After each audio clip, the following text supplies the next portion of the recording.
sin distancias.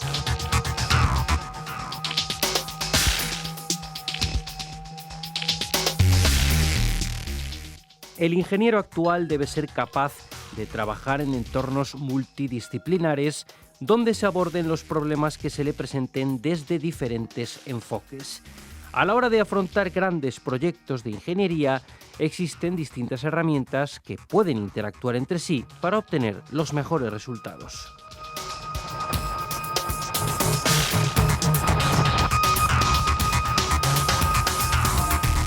En los próximos minutos reflexionaremos sobre diversas estrategias de diseño a la hora de afrontar grandes proyectos industriales interdisciplinares.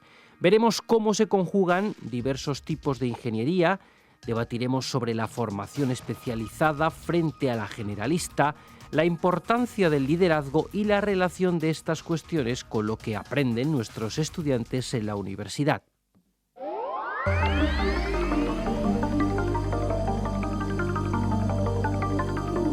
Y para abordar todas esas cuestiones, vamos a escuchar este interesante diálogo entre los profesores de la Escuela de Ingenieros Industriales de la UNED, Mar Espinosa y Manuel Domínguez, y un experto en la materia, Bernardo Delicado, vicepresidente del International Council on Systems Engineering, INCOSE, en España. Los profesores Domínguez y Espinosa abren esta conversación.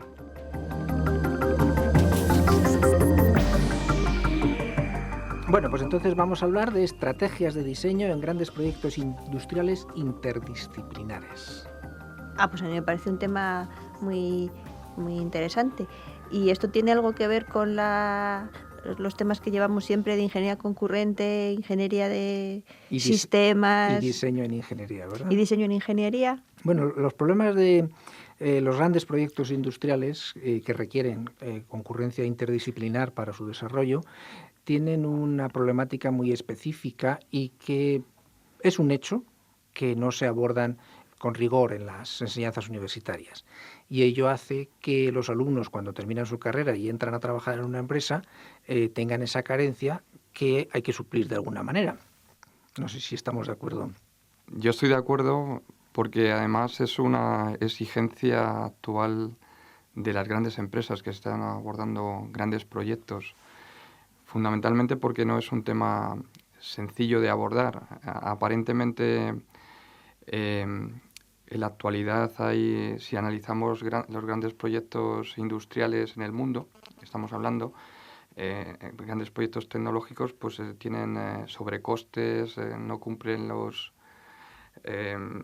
100% para lo que estaban pensados de cara al usuario final. Y todo esto, como bien habéis comentado, tiene que ver bastante cómo te organizas para desarrollar estos sistemas, ¿no?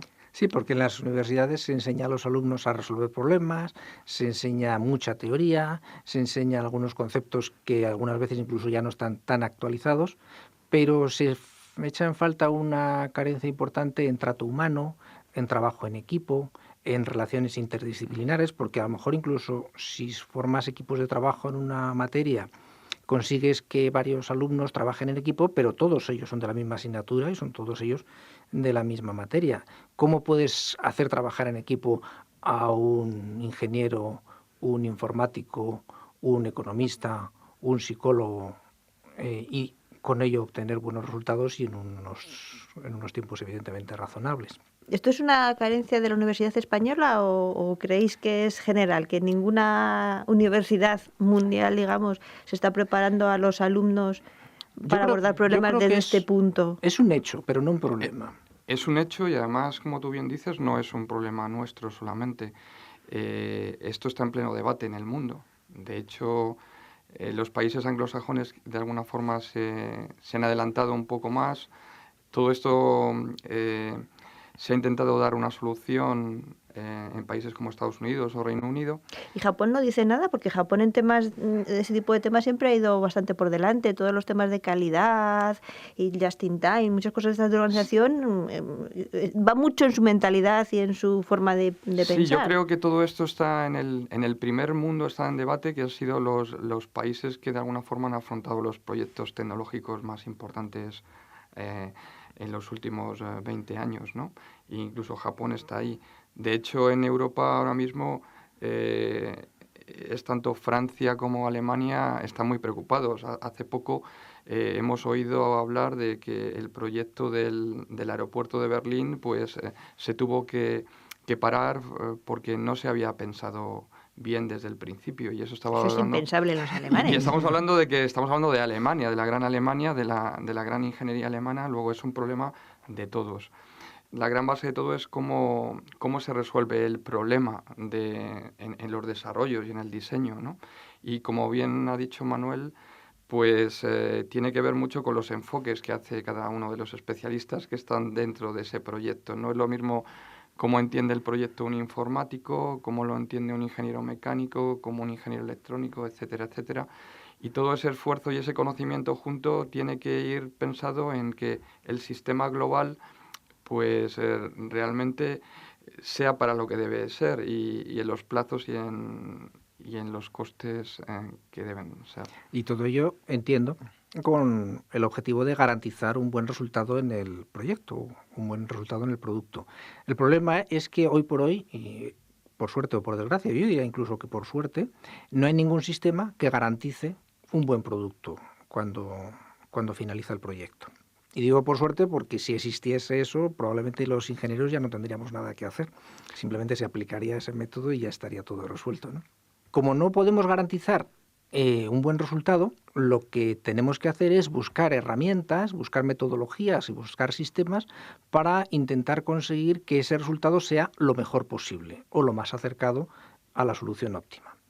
Metodologías en este ámbito, pues hay varias, no muchas, pero sí varias. Una es la dirección integrada de proyectos, otra es la ingeniería concurrente, otra es la ingeniería colaborativa, que tiene mucho que ver con el trabajo en equipo. Podríamos hablar también de ingeniería simultánea y no podemos dejar de hablar de ingeniería de sistemas. Como bien comentas, la ingeniería de sistemas ahora mismo está en pleno debate. Es una herramienta, es un marco en el que permite gestionar la complejidad del desarrollo de nuevos sistemas en los que haya muchas especialidades. Y lo que permite de alguna forma es abordar los proyectos con sentido común. O sea, estamos hablando de que el marco de referencia de la ingeniería de sistemas, que en el mundo está liderado por INCOSE, es una asociación internacional de más de 8.000 miembros que de alguna forma han definido este marco para gestionar los desarrollos, pues básicamente se centra en cómo de alguna forma, de forma sistemática, podemos ir abordando un proyecto pasando fases de madurez, de alguna forma, para garantizar que cuando se culmine pues hayamos tenido en cuenta todos los requisitos que son necesarios para cumplir las necesidades de un sistema concreto. Estamos hablando de que un sistema puede ser pues una central nuclear, un avión moderno con todos los sistemas que ellos conllevan, en los que existen especialidades mecánicas, electrónicas. El software es muy intensivo en este tipo de sistemas modernos, en los sistemas de control, por ejemplo. Entonces, INCOSE en este caso da una herramienta tanto a las empresas como en el mundo académico para formar ingenieros que sean sensibles al desarrollo en un entorno de complejidad.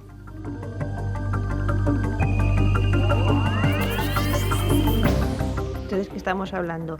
De ingenieros generalistas, porque entendemos que tienen que saber el lenguaje utilizado en distintos departamentos de una o varias empresas que están concurriendo en un desarrollo complejo. Generalistas en ese sentido, pero especializados, porque claro, yo entiendo que tampoco es lo mismo que yo me vaya a dedicar, imaginemos, al sector aeronáutico, al naval, al agrícola o al metal mecánico puro y duro. O a diseñar teléfonos móviles, ¿verdad? O a diseñar teléfonos móviles.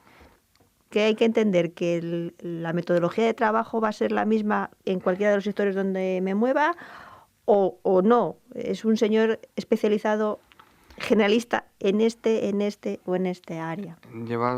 Es muy interesante lo que comentas, porque un ingeniero electrónico pues puede hacer un buen diseño a nivel de una tarjeta o de un computador. Incluso un ingeniero de software puede hacer un código perfecto, pero eso no garantiza que al final el sistema global, que puede ser un avión, una central nuclear, sea un buen sistema. Pero si cumplo todas las normas de calidad y tengo la de gestión medioambiental y yo cumplo todas las normas, Y la ¿cómo no ISO va a ser 9000, bueno? ¿verdad? Sí. Lo que estamos hablando aquí es que se necesita un tipo de perfiles de ingeniería que sean capaces de tener criterio a la hora de ir tomando decisiones hacia dónde debe ir el producto final. Y en ese sentido, ese experto generalista que tú comentabas, lógicamente tiene que ser una persona lo suficientemente sensible para acceder al conocimiento de esas áreas de especialización que influyen en su dominio específico. Luego, el hecho de ser generalista no implica que una falta de conocimiento.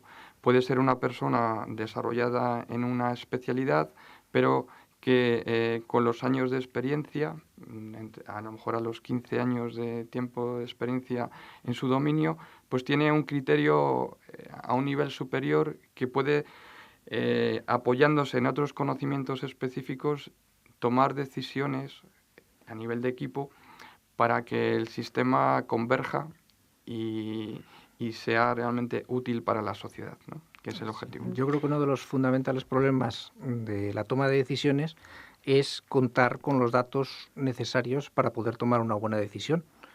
Porque si tú tienes todos los datos que necesitas para tomar una decisión, lo más fácil es que la decisión que tú tomes sea la acertada.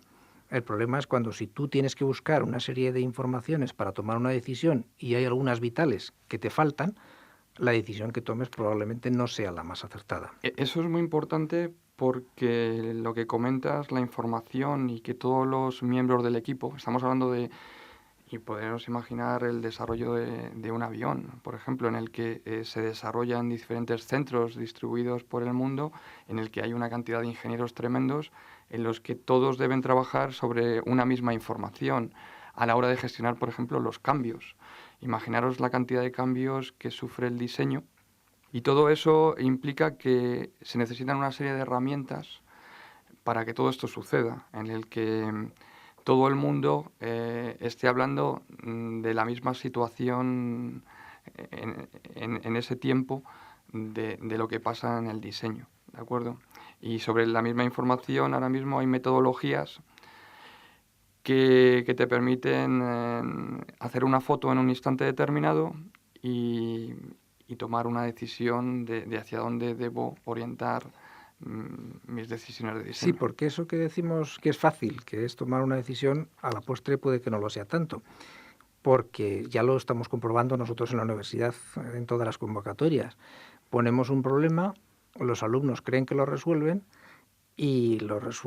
pero no, porque han leído o no han llegado a leer el enunciado, no lo han entendido bien y al final han resuelto una cosa que cuando vienen las revisiones nos damos cuenta de que no era lo que tenía que hacer y el propio alumno dice, pues es que no lo había entendido así. Pues curiosamente esto sucede también en las empresas, Manuel.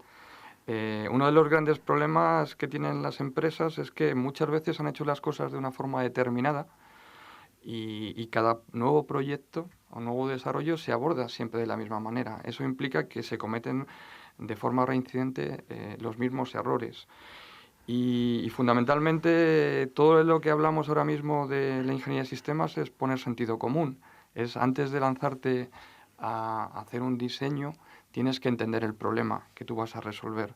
Entonces, los grandes fracasos que podríamos mencionar muchísimos de proyectos muy emblemáticos en el mundo han sido debido justamente a eso, a no analizar realmente el problema y lanzarse y cometer errores, lógicamente. Sí, porque yo creo que tanto en las empresas como en las universidades la tendencia es a generar protocolos, a generar procedimientos, a hacer problemas tipo, de forma que si yo tengo un problema que tengo que resolver y se parece a otro que ya he resuelto anteriormente, pues aplico más o menos los mismos procedimientos e intento llegar a la solución. Eso hace que muchos de nuestros alumnos, por ejemplo, vayan a los exámenes con verdaderas colecciones de problemas y se tiren un tiempo, desde nuestro punto de vista, pérdida de tiempo, en buscar algún problema parecido que tengan en su colección para intentar resolver el que tienen delante. Cuando sería mucho más interesante que dedicasen el tiempo disponible para pensar en ese problema que tienen, para discurrir cuáles son las alternativas que tienen y poder plantear y tomar esas decisiones con un conocimiento de causa muchísimo más firme, más sólido, que no con ejemplos anteriores que a veces sucede que no son aplicables. Pero si siempre se ha hecho así, ¿por qué no voy a seguir haciéndolo? ¡Qué simpática! Pues sí, No va a estar todo el mundo equivocado. Ahí está el problema. ¿No? Sí, ¿Por qué voy a buscar nuevos procedimientos de trabajo? ¿Por qué voy a buscar nuevos materiales o nuevas herramientas informáticas o de otro tipo? No necesito que lo hagan los demás, ¿no? Yo voy a la cola y punto. No, sin duda, lo que planteáis es un ¿Cómo tema... que sin duda? No, No, perdón, Ni hablar. me he explicado mal. Lo que me quería referir es que, claro, cuando tú estás imaginaros en una empresa, en un departamento, dentro de una metodología que siempre se ha seguido así, con una serie de productos que llevan muchos años y que están muy maduros, pues la forma de pensar de esa persona, de ese departamento, es de alguna forma similar a cómo piensan vuestros alumnos, ¿no? Y eso implica que ahora mismo también en las empresas ese espacio de trabajo común en el que se analice el problema desde diferentes puntos de vista es vital. Y eso lo que requiere es un nivel de abstracción, de analizar el problema a un alto nivel para adelantarte conceptualmente a todos los problemas que te van a surgir en el desarrollo, incluso cuando luego esté en servicio ese sistema, porque como bien sabéis, si se conceptúa muy mal un sistema, un avión, un barco, etcétera, etcétera, el coste de mantener, por ejemplo, ese sistema en servicio pues puede ser tremendo. Y es justamente en estas fases iniciales donde se decide todas las cosas más importantes que van a influir. Si eso se conceptúa mal, pues al final ese sistema pues será desastroso desde el punto de vista de su utilidad.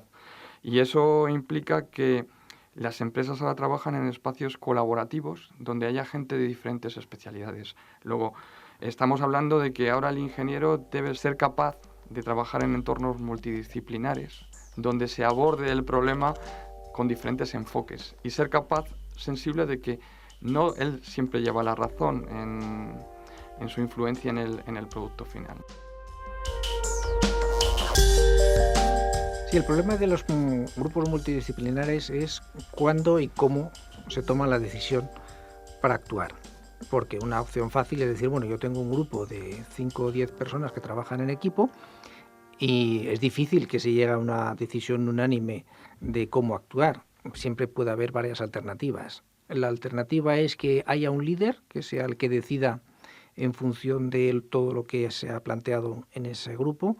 La decisión es que se decida por mayoría. Hay que ser democrático en ese tipo de cosas. Sé que puede sonar un poco fuerte, pero ¿realmente se deciden cómo se hacen los proyectos democráticamente? No me parece que sea el mejor criterio. ¿Hay que seguir peleando hasta conseguir una unanimidad? No, tengo que llevarlo a mi departamento, que es el estupendo. Esto no puede ser un parlamento, señores. En esto en España... Perdón, el Parlamento no es muy democrático últimamente.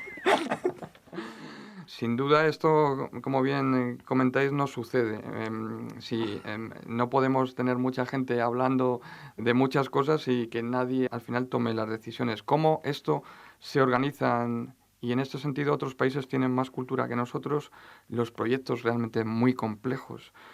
La figura del jefe de programa es importantísima, ¿no? El jefe de proyecto, que es la persona que tiene esa visibilidad del proyecto global, de los recursos, de la planificación, de los costes, pero estamos hablando que en la línea de gestionar las decisiones técnicas del producto es necesario también tener otros perfiles profesionales de ingeniería que estaríamos hablando que son los que ayudan a ese equipo de trabajo a tomar la decisión de criterio. Y ese es el ingeniero de sistemas, que sería la persona que estaría entre los ingenieros de especialidad que te ayudan con su conocimiento a ver cómo influye la electrónica, el software, la mecánica en el producto, y es el ingeniero de sistemas que en coordinación con el jefe de programa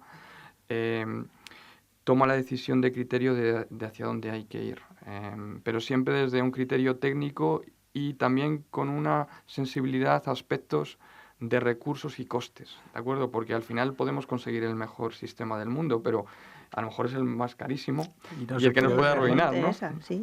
Yo creo que la selección de esa persona es una decisión vital y estratégica para cualquier empresa.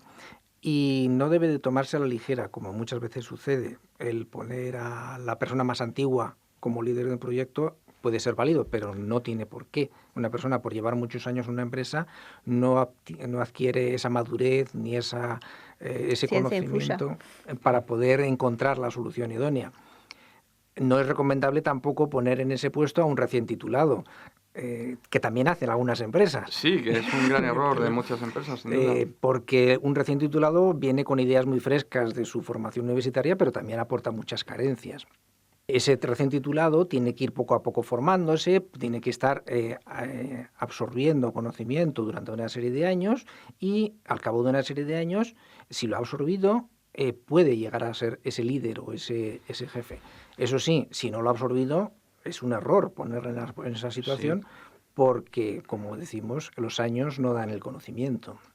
Entonces, desde este punto de vista, si la universidad quisiese formar ingenieros de sistemas, no sería una titulación de grado, sino un posgrado.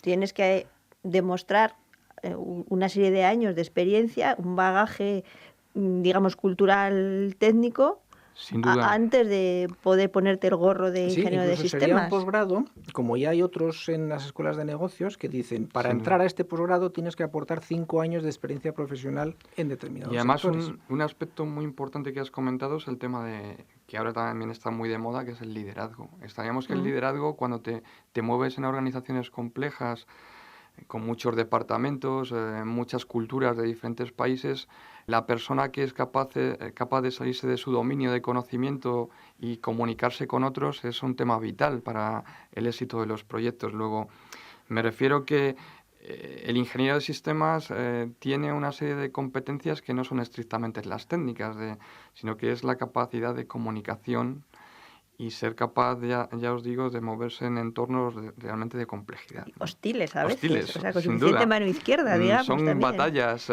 muchas veces que hay que ganar. Sin enfrentarte demasiado. Sin enfrentarte demasiado y en beneficio del sistema final, ¿no? Sí, porque yo entiendo que esto, la finalidad que tiene el ingeniero de sistemas es que el proyecto llegue a puerto sin que se quede ningún departamento por el medio ahí tirado en la cuneta, porque o salimos todos o no salimos ninguno. Eso, la forma de que entren todos es muy importante y que no se le da la suficiente importancia es gestionar los requisitos en las fases iniciales. Por ejemplo, si hablamos de una central nuclear, los temas de seguridad son importantísimos, ¿no? Cuando tú defines al principio, en esa fase de abstracción, el problema, tienes que tener toda la gente que va a influir en el diseño, hablar con ellos. Y la forma de hablar con ellos y traducirlo en el diseño es que todos esos requisitos de esas diferentes áreas o actores se les ponga sentido pensando en el sistema final. Luego, es muy importante, como tú bien dices, que aporten todos los que deben aportar en su justa medida, ¿no? Uh-huh. Y eso es labor del ingeniero de sistemas, sin duda. Sí, porque, por ejemplo, hay un procedimiento clásico en el desarrollo de proyectos que consiste en calcular las diferentes operaciones, calcular los tiempos de espera, calcular los tiempos de operación y obtener la ruta crítica para llegar a la solución final. Eso está muy bien desde un punto de vista teórico y siempre y cuando todos los suministradores cumplan con sus plazos y nos entreguen los suministros en la fecha prevista. Pero ¿y si un suministrador falla? Sobre todo cuando hablamos a lo mejor de proyectos a 5 años vista, como puede ser estos grandes que estamos diciendo de aviones, centrales, claro, barcos. Efectivamente. ¿Y si un suministrador falla? ¿Y si cuando ya nos lo ha suministrado y lo hemos montado tiene un error y hay que hacer una reparación? Pues todos estos pormenores que van a suceder, porque hay que ser realistas, pueden suceder en cualquier momento y suceden en el día a día en todas las industrias, tienen que estar dentro de lo previsible. Sin duda, y además una de las partes importantes del ingenio de sistema es el análisis de riesgos, ¿no? Y prever todos los mecanismos de mitigación de todas estas cosas y cómo buscar la flexibilidad ante eventos no controlados en un principio, como tú dices, y cómo gestionarles una solución, ¿no? O sea que en este sentido Deberíamos pensar el ingeniero de sistemas como persona que tiene esa visibilidad de mapa de riesgos a lo largo del proyecto y que sobre todo se definen en las fases iniciales.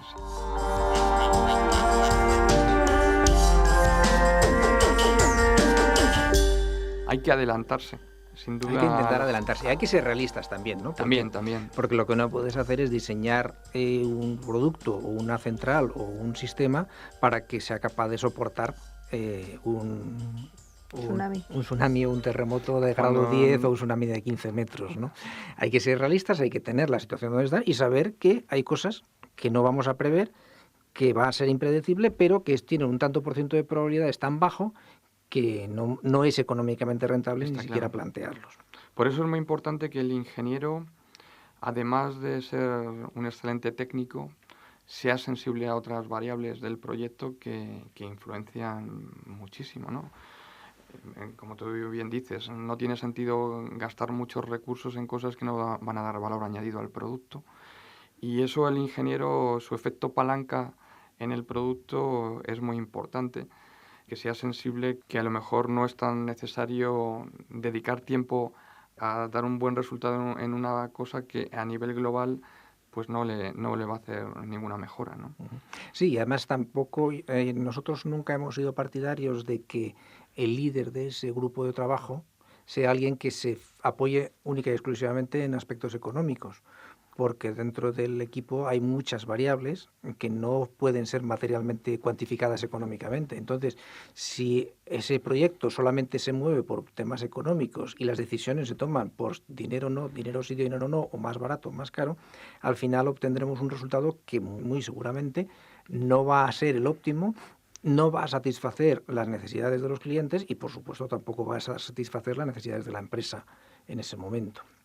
¿Y cuándo empezaría y cuándo terminaría la actividad del ingeniero de sistemas? ¿Empieza cuando empieza el proyecto y está mientras duran todas las fases de desarrollo y cuando se implementa ya deja de existir? ¿O pasará a ser otro ingeniero de sistemas el que lleve toda la fase de mantenimiento y otro diferente cuando llegue a desmantelar el sistema? ¿Será el mismo? A lo largo del ciclo de vida tendremos diferentes ingenieros de sistemas, pero donde tiene la labor más importante es la fase conceptual y de diseño, que es justamente donde se decide lo importante del sistema, pero luego tendrá un papel simbólico hacia el final. Sí, yo creo que lo importante es que el ingeniero de sistemas que trabaje en la concepción de ese proyecto tiene desde el principio que tener una visión global de todo el ciclo de vida, desde las fases de programación, las fases de planificación, las fases de puesta en marcha, por supuesto, las fases de desarrollo y las fases de ejecución y hasta la obsolescencia, es decir, desde los puntos iniciales de diseño y concepción del proyecto, tenemos que estar pensando en qué va a pasar cuando ese final llegue y tengamos que retirar ese producto. Si una central nuclear, por ejemplo, tiene una vida prevista de 40 años más o menos, pues desde el momento en que se está concibiendo hay que pensar qué va a pasar con todos esos componentes 40 años después cuando se vaya a desmantelar. Sin duda, es importantísimo, sobre todo cómo evoluciona ahora mismo la tecnología, ¿no? Que enseguida se desfasan los sistemas y eso tiene que estar pensado. La obsolescencia es un tema vital de cara a la utilidad del sistema en servicio, porque estamos viendo que, por ejemplo, los coches tienen una dependencia tremenda de la electrónica y el software, ¿no? Y enseguida en servicio requieren actualizaciones para que sigan manteniendo sus prestaciones, ¿no? Y todo eso tiene que estar previsto porque muchas de las funcionalidades no solamente son de aspectos físicos, ¿no? El software hoy en día tiene un papel fundamental en estos sistemas, ¿no? O sea que terminamos como empezamos, volvemos a los inicios. Hay que aplicar la ingeniería concurrente, estudiar el ciclo de vida de la cuna, no a la sepultura, sino de la cuna a la cuna otra vez, ver cómo reutilizo los productos para que me sirvan de fuente de ingreso para el nuevo producto. Estamos hablando de que este tipo de cosas se hablan desde el siglo pasado, en los primeros años. Sí, sí. En los grandes problemas que hubo en uno de los grandes programas que esto entró en debate es el programa Apolo de la NASA, Y la NASA ha tenido un papel muy importante en esto y si os dais cuenta, la NASA incluso ha repetido muchos de los errores de después, incluso trabajando en esto. O sea que sí, volvemos a los orígenes y al final las cosas sencillas son las más difíciles que sucedan luego, de llevarlas a la práctica, ¿no? Sobre todo con el modelo de empresas y con la globalización que estamos teniendo ahora mismo, que son realmente empresas complicadas de gestionar los diseños, ¿no? Ujú. Porque no están todos en la misma habitación, en el mismo país, en los que trabajan, ¿no? Están dispersos por el mundo, ¿no? Lo cual, como decíamos al principio, es una suerte, porque para eso necesitará muchos ingenieros. Sí, eso es la buena noticia, ¿no?